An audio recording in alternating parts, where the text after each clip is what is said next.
Subscribe करू दिलीप दरभंगिया entertainment channel के आ घंटी के निशान के जरूर दबाओ हमर सबक ऑडियो और वीडियो सबसे पहले देखबाक लेल।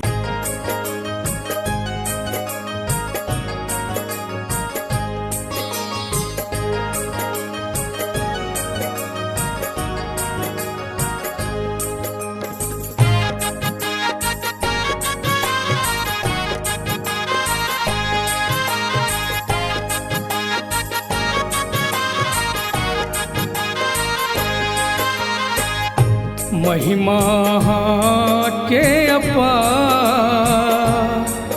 जगदम्बा हे सुनियो ने हमारो पुकार। महिमा के अपार जगदम्बा हे सुनियो ने हमारो पुकार।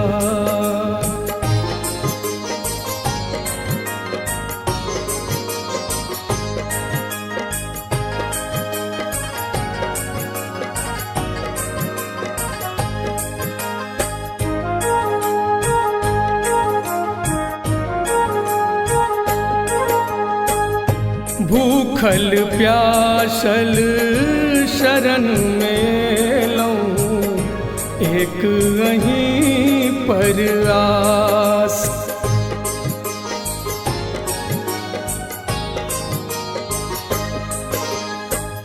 हम बकलेल अधम छिहे मैया करियो ने हमरा निराश।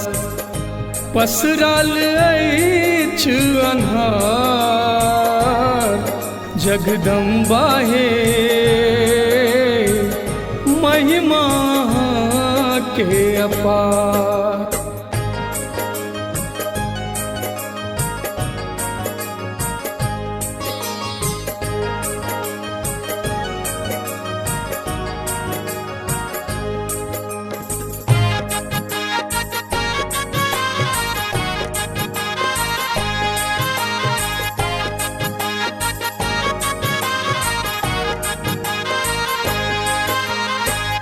हम छिया भागल भाग्यक मारल कियो नहीं मापन।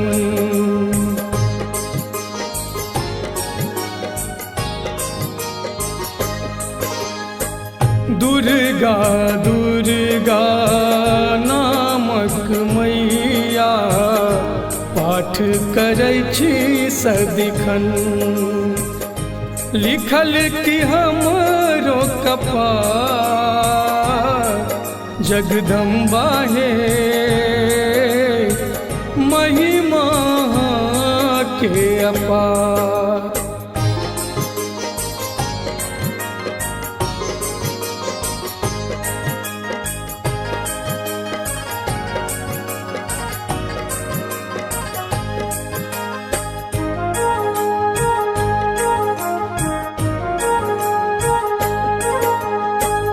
जग जननी जग तारिणी मैया पूत अहीं केर पंकज।